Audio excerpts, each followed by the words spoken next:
Continuous news కి స్వాగతం. ముందుగా బులెటిన్ లో హెడ్లైన్స్. కార్తీక పౌర్ణమి సందర్భంగా కృష్ణానది తీరాన పవిత్ర స్నానాలను ఆచరించిన భక్తులు. అమ్మవారి దర్శనానికి పోటెత్తిన భక్తులు. ఘనంగా వ్యవసాయ శాఖ మంత్రి తుమ్మల నాగేశ్వరరావు జన్మదిన వేడుకలు. ఆలయాల్లో ప్రత్యేక పూజలు, అన్నదానాలు నిర్వహించిన తుమ్మల అభిమానులు. కల్తీ వాటర్ బాటిల్స్ తయారీ సంస్థను సీజ్ చేసిన ఈస్ట్ టాస్క్ ఫోర్స్ పోలీసులు. వివిధ పేర్లతో కల్తీ వాటర్ బాటిల్స్ తయారు చేసి యథేచ్ఛగా అమ్ముకుంటున్న సంస్థ. శివనామ స్మరణంతో మారుమోగుతున్న కీసరగుట్ట. క్యూ లైన్ లో బారులు తీరిన భక్తులు. కార్తీక పుణ్య స్నానాలతో విజయవాడ కృష్ణా తీరం కిటకిటలాడుతుంది. కార్తీక శుక్రవారం కావడంతో దుర్గగుడికి భక్తులు భవానీలు పోటెత్తారు. కార్తీక దీపాలు వెలిగించి పూజలు చేస్తున్నారు మహిళలు.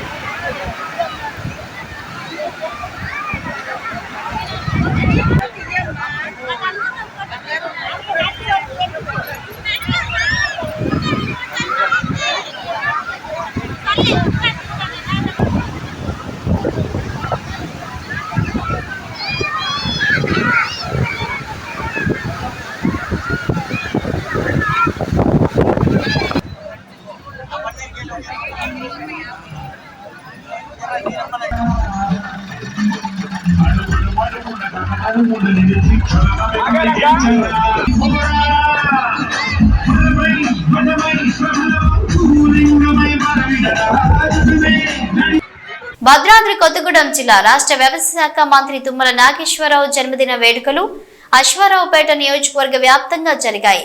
ఆలయాల్లో ప్రత్యేక పూజలు, అన్నదానాలు నిర్వహిస్తున్నారు తుమ్మల అభిమానులు.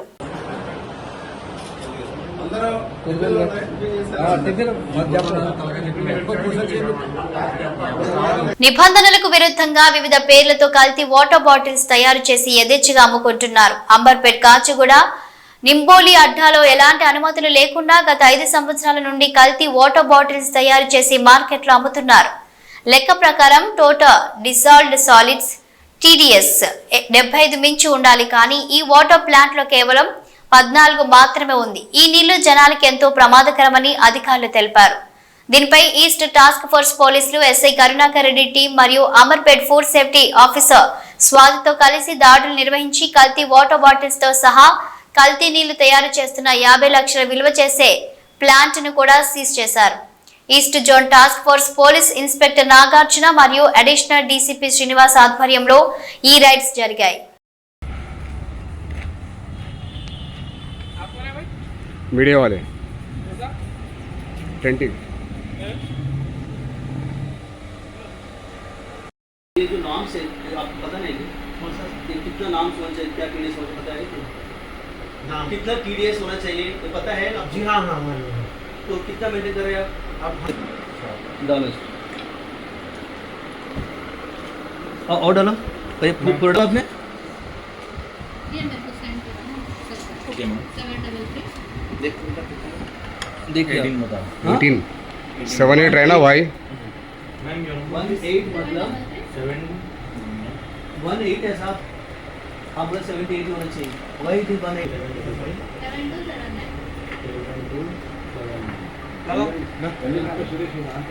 మేడ్చల్ ప్రముఖ పుణ్యక్షేత్రం శ్రీ కేసరిగిరి శ్రీ రామలింగేశ్వర భ్రమరాంబిక సమేత కొలువైన కీసరగుట్టలో కార్తీక పౌర్ణమి సందర్భంగా తెల్లవారుజాము నుండి భక్తులు బారులు తీరారు. కార్తీక మాసంలో అత్యంత ముఖ్యమైన కార్తీక పౌర్ణమి రోజు సందర్భంగా స్వామివారికి ఆలయంలో ప్రత్యేక పూజలు, అభిషేకాలు నిర్వహిస్తున్నారు. తెల్లవారుజాము నుండి దీపారాధన చేస్తూ మహిళలు మొక్కులు చెల్లించుకుంటున్నారు. భక్తులు క్యూ లైన్ లో బారులు తీరారు.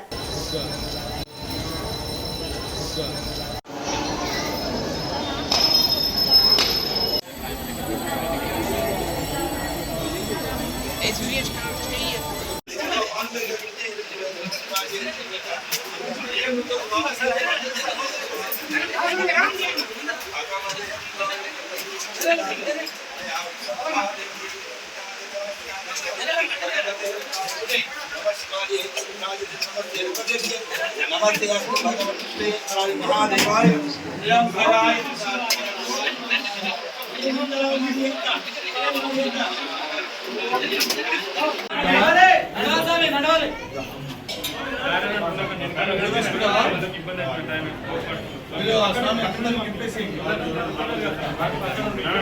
యాదాద్రి భువనగిరి జిల్లా పంతంగి టోల్ ప్లాజా వద్ద లేడీ అఘోరి ప్రత్యక్షమైంది. చెరువు గట్టులో పూజలు నిర్వహించేందుకు వెళ్తున్న అఘోరి జనం కంటపడ్డారు.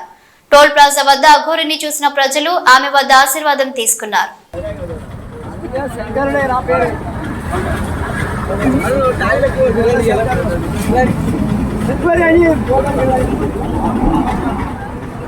అమీన్పూర్ పెద్ద చెరువులో మునిగిపోయిన తమ ప్లాట్లను కాపాడి తమకు న్యాయం చేయాలని పెద్ద చెరువు వద్ద ధర్నా చేస్తున్నారు. అమీన్పూర్ పెద్ద చెరువు ముంపు బాధితుల జేఏసీ నాయకులు. ధర్నా 5వ రోజులో భాగంగా అమీన్పూర్ మున్సిపల్ అధికారులను కలిసి వినతి పత్రం అందజేశారు. ఈ సందర్భంగా చిరునామా సత్యనారాయణ మాట్లాడుతూ 1984 అమీన్పూర్ లో దాదాపు 5,000 మంది కూడబెట్టిన డబ్బులతో ప్లాట్లు కొన్నారు. అయితే అప్పుడు అమీన్పూర్ పెద్ద చెరువు 93 ఎకరాల్లో ఉండేదని క్రమంగా స్థానిక నాయకులు అమీన్పూర్ పెద్ద చెరువు తూములను మూసివేసి నీరు బయటకు వెళ్లకుండా చేసి చెరువు దాదాపు 463 ఎకరాలకు విస్తరింపచేశారని, తమ ప్లాట్లు అందులో మునిగిపోయాయని వారు ఆందోళన వ్యక్తం చేశారు. గతంలో మంత్రులు పొంగులేటి శ్రీనివాసరెడ్డి, దామోదర రాజ నరసింహ, జిల్లా కలెక్టర్ వల్లూరి క్రాంతి తదితరులను కలిసి తమకు న్యాయం చేయాలని కోరామన్నారు. అందుకు వారు తప్పకుండా న్యాయం చేస్తామని హామీ ఇచ్చారని, కానీ ఇంతవరకు ఎలాంటి న్యాయం జరగలేదన్నారు. దీంతో ఈ నెల రోజుల పాటు నిరవధికంగా అమీన్పూర్ చెరువు కట్టపై తమకు న్యాయం జరిగే వరకు పోరాటం చేస్తామన్నారు. అమీన్పూర పెద్ద చెరువు ముంపు బాధితుల జేఏసీ చైర్మన్ చిరునామా సత్యనారాయణ పేరు. మా ప్లాట్లన్నీ కాడ చెరువు నీటిలో మునిగిపోయినాయి. 5,000 కుటుంబాల ఆస్తులు 20 లేఅవుట్లలోని ప్లాట్లన్నీ కాడ ఈ పెద్ద చెరువు మురుగునీటిలో నిండిపోయినాయి, మునిగిపోయి ఉన్నాయి. మా ఆస్తుల రక్షణ కోసం మేము న్యాయబద్ధంగా పోరాటం చేస్తున్నాము. ఇది ఎవరికీ వ్యతిరేకం కాదు. మా యొక్క ఆస్తులు మాకు రావాలి. ప్రభుత్వం వారు ఈ విషయంలో అండాదండాగా ఉండి మా ఆస్తులు మాకు రక్షణ పొందేలాగా మేము మా స్థలాల్లో ఇళ్ళు నిర్మించుకుని బ్యాంకు లోన్లు పొందేలాగా మీరందరూ కాడ, ప్రభుత్వం వారు అందరూ కాడ, అన్ని డిపార్ట్మెంట్ల వారు కాడ మాకు సహకరించి మా యొక్క ఈ క్లిష్టమైన సమస్య నుంచి మమ్మల్ని బయటపడేయాలని మేము సర్వదా కోరుకుంటున్నాము. ఈ పెద్ద చెరువు యొక్క విస్తీర్ణము గత నిజాం ప్రభుత్వం నుంచి కాడ 93 ఎకరాలు మాత్రమే. అన్ని రికార్డుల్లో, రెవెన్యూ రికార్డులో అండ్ ఇరిగేషన్ రికార్డులో, మున్సిపల్ రికార్డ్స్లో కూడా అదే ఉన్నది. ఆ రికార్డ్స్ ప్రకారము ఆ చెరువుని కట్టడి చేయమని మేము కోరుతున్నాము. ప్రస్తుతానికి ఈ చెరువు 465 ఎకరాల్లోని మా ప్లాట్లన్నింటినీ కూడా కబ్జా చేసింది. హైదరాబాద్ వ్యాప్తంగా చెరువులన్నీ కబ్జా అయిపోతున్న ఈ తరుణంలో 100 ఎకరాల చెరువు ఉంటే అక్కడ 50 ఎకరాలు 25 ఎకరాలు మిగిలిన ఈ తరుణంలో ఇక్కడ మాత్రం అండి. నేను అమీన్పూర్ పెద్ద చెరువు ముంపు బాధితుల జేఏసీ నుంచి మాట్లాడుతున్నాను. ఇవి 1984లో కొనుక్కోవడం జరిగిందండి. సుమారుగా మా 5,000 కుటుంబాలు, ఒక్కొక్కరు కూడా అప్పుడు 500 నుంచి 1,500 జీతాల మధ్యలో ఉన్నప్పుడే రూపాయి పోగు చేసుకొని కొనుక్కున్నామండి. ఈ కొనుక్కున్న ప్లాట్లు అన్నీ కూడా పంచాయతీ అప్రూవ్డ్, హుడా అప్రూవ్డ్, ఆ తర్వాత హెచ్ఎండి అప్రూవ్డ్ ప్లాట్స్ కూడా ఇందులో ఉన్నాయండి. సో అప్రూవ్డ్ ప్లాట్లలోనే మేము కొనుక్కున్నాము. రిజిస్ట్రేషన్ కూడా గవర్నమెంటే చేసింది. ఈవేళ 93 ఎకరాలుగా ఉన్నటువంటి చెరువుని 465 ఎకరాలకి వ్యర్థ జలాలతో నింపి ఈ చెరువు అంతా కూడా ఎఫ్టీఎల్ 465 ఎకరాలని చెప్పి చెప్పడం అనేది చాలా హాస్యాస్పదం. ఈ విషయంగా మేము రంగనాథ్ గారికి విన్నవించుకున్నప్పుడు ఆయన లేదు, ఎట్టి పరిస్థితుల్లో కూడా మేము కన్సర్న్ డిపార్ట్మెంట్ అన్నింటినీ పిలిపించి వాళ్ళతో పాటు మిమ్మల్ని కూడా పిలిచి ఖచ్చితంగా మీకు న్యాయం జరిగేలాగా చూస్తాము. ఎట్టి పరిస్థితుల్లో ఈ విషయాన్ని నేను సీఎం రేవంత్ రెడ్డి గారి దృష్టికి కూడా తీసుకెళ్తా ఉండడం జరిగింది. నా పేరు విజయ్ కుమార్ రెడ్డి. 1986 నుండి ఈ ప్లాట్లు వ్యవహారాలు ఇవన్నీ కూడా పంచాయతీ లేఅవుట్ ప్రకారంగా, ఉడా లేఅవుట్ ప్రకారంగా 2-3 లేఅవుట్లు అయినాయి. మొత్తం 20 లేఅవుట్లు వాళ్ళు. ఇందాక మా సోదరులందరూ అన్నట్టుగా పేద మధ్యతరగతి వాళ్ళు మాత్రమే మేము కొన్నాము. కానీ ఇక్కడ 93 ఎకరాల 15 గుంటల చెరువు అని చెప్పేసి నేను రైట్ ఇన్ఫర్మేషన్ యాక్ట్ కింద 2016లోనే తీసుకున్నాను. అప్పుడే 93 ఎకరాలను ఇవ్వడం జరిగింది. అటువంటి చెరువుల్లో ఇప్పుడు 465 ఎకరాలు అంటున్నారు. ప్రత్యేకించి ఇప్పుడు ఇందులో చెరువులో కనీసం అంటే కొన్ని వందల పోల్లు ఉన్నాయి. మరి చెరువు నీటిలో కరెంటు పోల్లు ఎలా వేశారు? నీళ్లు ఉండగా తవ్వి ఎలా వేసి ఉంటారు? అది ఒకసారి మీరందరూ కూడా మీడియా మిత్రులు కూడా ఆలోచన చేయండి. ఈ విషయంగా ఇది కల్పితంగా చేసినటువంటి విషయం అని చెప్పి అర్థమవుతుంది. సామాన్యులకి ఎలా అర్థమవుతుందండి ఈ విధంగా 93 కాస్త 465 అవుతుంది అని చెప్పేసి. అలాగే ఈ మురుగునీరు ఇష్యూ అంతా కూడా దీన్ని ఎస్టీపీలు పెట్టి చేద్దామంటున్నారు.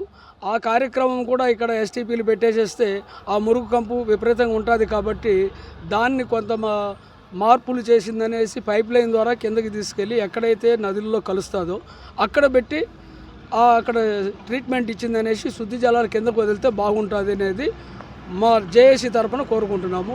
ఈ విషయంగా మాకు అటు సీఎం రేవంత్ రెడ్డి గారు, ఇటు హైడ్రా కమిషనర్ రంగనాథ్ గారు తప్పకుండా న్యాయం చేస్తారు అని చెప్పేసిందనేసి వారి మీద మస్తు ఆశలు పెట్టుకొని ఉన్నామండి మేము. వారే మాకు శరణ్యం.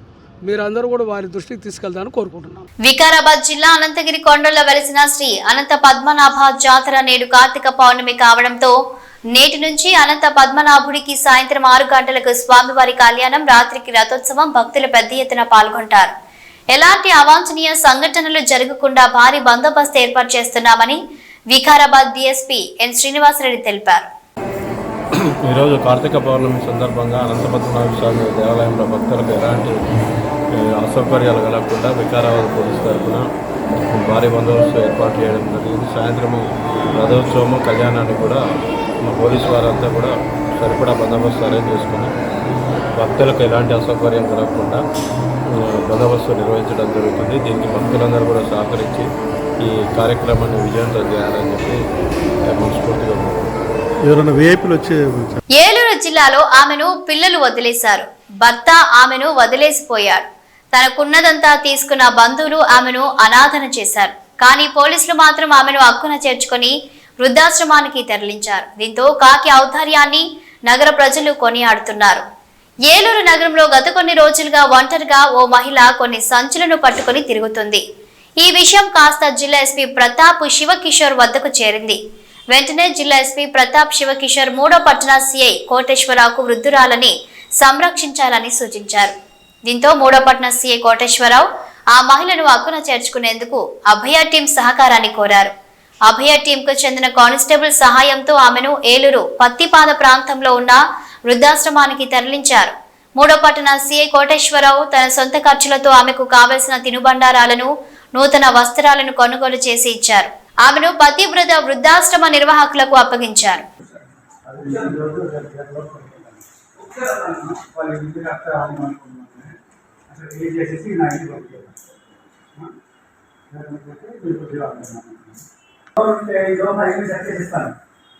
పంపించాను ఆల్రెడీ.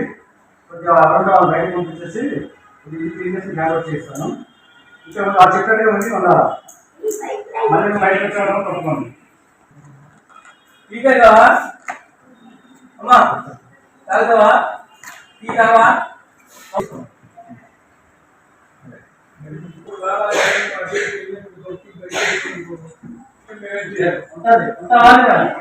ఇది కావాల్సిన ఇల్లు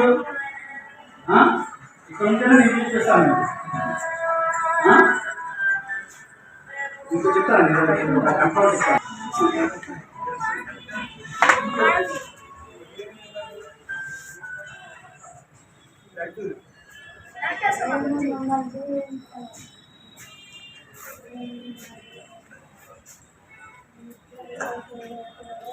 సంగారెడ్డిలో పవిత్రమైన కార్తీక పౌర్ణమి పర్వదినోత్సవాన్ని పురస్కరించుకుని అటవీ, పర్యావరణ, దేవాదాయ ధర్మదాయ శాఖ మంత్రి కొండా సురేఖ శుక్రవారం ఉదయం బ్రాహ్మీ ముహూర్తంలో ప్రత్యేక పూజా కార్యక్రమాల్లో పాల్గొన్నారు.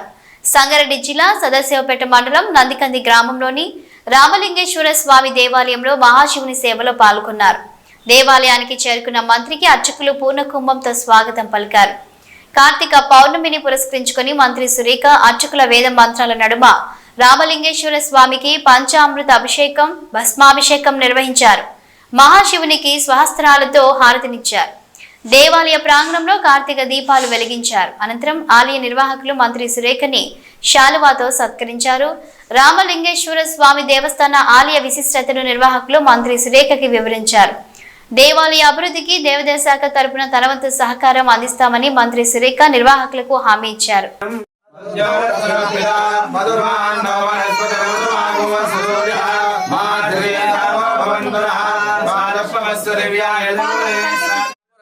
गदे यादे हेतरमे दुष्टमस्ते तयास्मान् विश्वदस्मेक्ष्मया परिबुधा नमस्ते अस्मायुधायाना तदाय दुष्टवे नमो नमः स्वाभ्यः स्वापतिभ्यश्च वो नमो नमः श्रेभ्यः शुभदिभ्यश्च वो नमः नमः व्याधिने क्षेत्रीराय प्रपरामहे विष्णुमुष्टिराय अस्मिन्नामं क्षेत्रीराय नमसाविधेमते अच्छा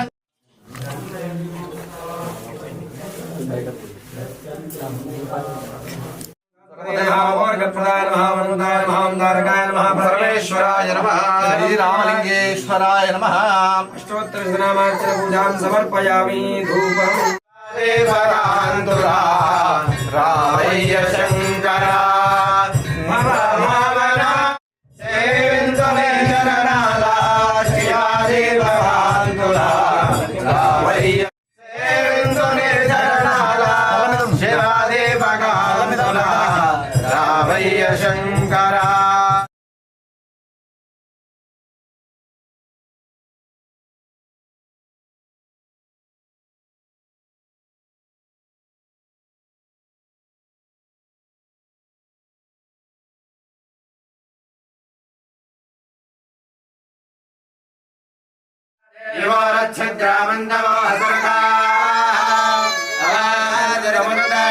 ब्राह्मणो वै सर्वा देवता सर्वाभिरेवैन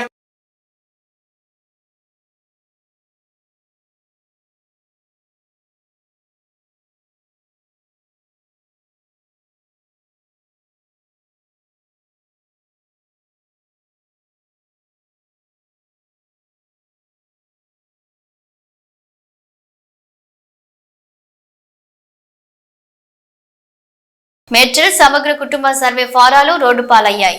జాతీయ రహదారి పొడవునా ఫారాలు దర్శనమిచ్చాయి. మేడ్చల్ మున్సిపాలిటీ పరిధిలోని ఎత్పల్లి దాటిన తర్వాత మేడ్చల్ నిజామాబాద్ దారిలో రేకులబావి చౌరస్తా నుంచి భారత్ పెట్రోల్ బంక్ వరకు 44వ జాతీయ రహదారి పొడవునా గురువారం సాయంత్రం పూరించని సమగ్ర కుటుంబ సర్వే ఫారాలు దర్శనమిచ్చాయి. ఈ విషయంపై సమాచారం అందుకున్న మేడ్చల్ మున్సిపాలిటీ కమిషనర్ నాగిరెడ్డి హుటాహుటిన సర్వే ఫారాలు పడిన చోటుకు సిబ్బందితో కలిసి వెళ్లారు. అన్ని ఫారాలను సేకరించి తన వాహనంలో కార్యాలయానికి తీసుకెళ్లారు. దేశానికి దిక్సూచి సామాజిక న్యాయం అంటూ అత్యంత ఆర్భాటంగా రాష్ట్ర ప్రభుత్వం ప్రారంభించిన సమగ్ర కుటుంబ సర్వే ఫారాలు రోడ్డుపై కనిపించడం స్థానికంగా చర్చనీయాంశంగా మారింది. ఈ విషయమైన కమిషన్ను వివరణ కోరగా జాతీయ రహదారి వెంట సమగ్ర కుటుంబ సర్వే పడి ఉన్నట్టు తనకు వచ్చిన సమాచారం మేరకు ఘటనా స్థలానికి వెళ్లి దరఖాస్తులను సేకరించామన్నారు. 1/2 కిలోమీటర్ మేరకు దరఖాస్తు ఫారాలు పడి ఉన్నాయని చెప్పారు.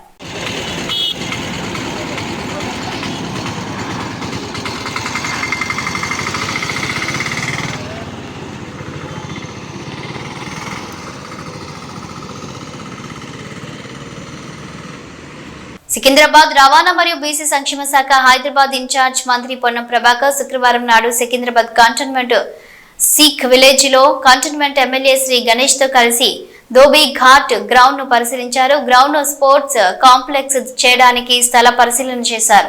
ఈ కార్యక్రమంలో cantonment CEO Madhukar Nayak, cantonment అధికారులు, ముఖ్య నేతలు పాల్గొన్నారు. మంత్రి మాట్లాడుతూ చాలా కాలంగా ఈ ప్రాంత ప్రజల ఆకాంక్షలకు అనుగుణంగా ఈ ప్రాంతం అభివృద్ధి జరగాలని డిఫెన్స్ అండ్ రాష్ట్ర ప్రభుత్వం కోఆర్డినేట్ చేసుకుని ఎలివేటర్ కారిడార్ పై వేగవంతంగా అడుగులు ముందుకు వేసిందని అన్నారు. ఈ గ్రౌండ్ లో ఫుట్బాల్ ఆటగాళ్లు ఎంతో మంది వచ్చారు. ఈ గ్రౌండ్ ను స్పోర్ట్స్ అథారిటీ రాష్ట్ర ప్రభుత్వం తరపున అభివృద్ధి చేస్తామని అన్నారు. ప్రభుత్వం యంగ్ ఇండియా స్పోర్ట్స్ యూనివర్సిటీ పెడుతుంది. సికింద్రాబాద్ లో ఈ గ్రౌండ్ క్రీడాకారులకు ఉపయోగపడే విధంగా మరింత అభివృద్ధి చేస్తాం.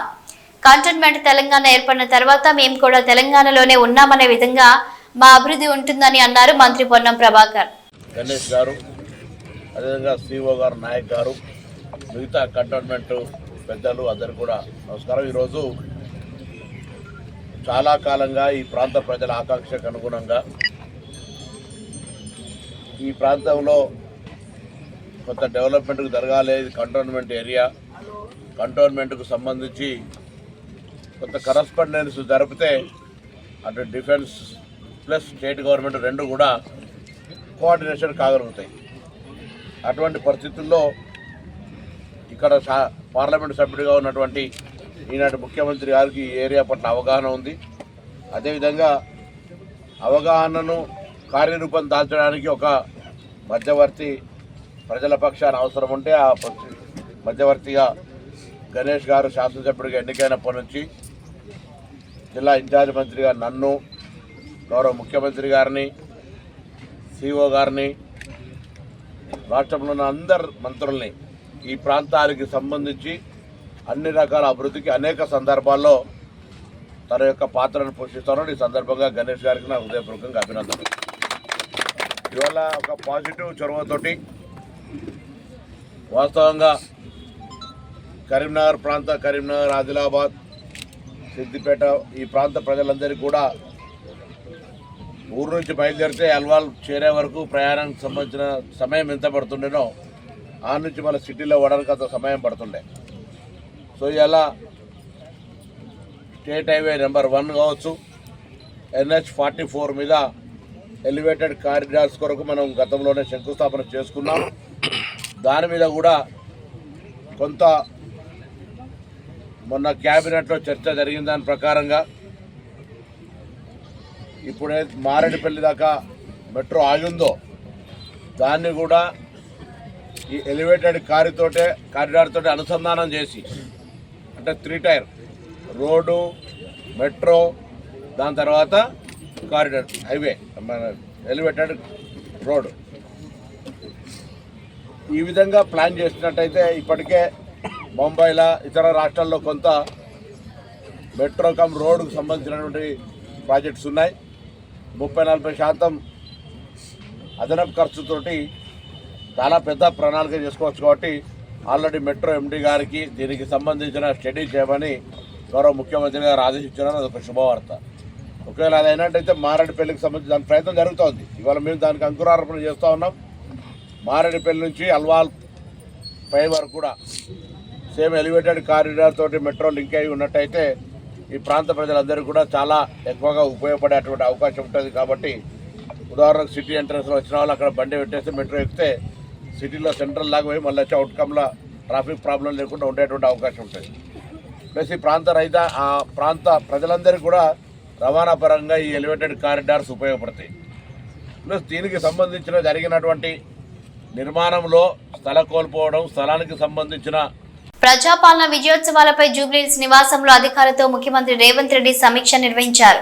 ఈ సమీక్షకు హాజరైన వారిలో ఉప ముఖ్యమంత్రి బట్టి విక్రమార్క, మంత్రి పొన్నం ప్రభాకర్, టీపీసీసీ అధ్యక్షుడు మహేష్ కుమార్ గౌడ్, ప్రభుత్వ సలహాదారులు కె కేశవరావు, వేం నరేందర్ రెడ్డి, శ్రీనివాసరాజు, మధు యాష్కి గౌడ్, ప్రభుత్వ ప్రధాన కార్యదర్శి శాంతి కుమారి, ఉన్నత అధికారులు ఉన్నారు. విజయవాడ నుండి భువన్గిరి మీదుగా హైదరాబాద్ బహదూర్పుర స్లాటర్ హౌస్ కు అక్రమంగా ఆవులను తరలిస్తున్న లారీని ఘట్కేస పోలీసులు పట్టుకున్నారు.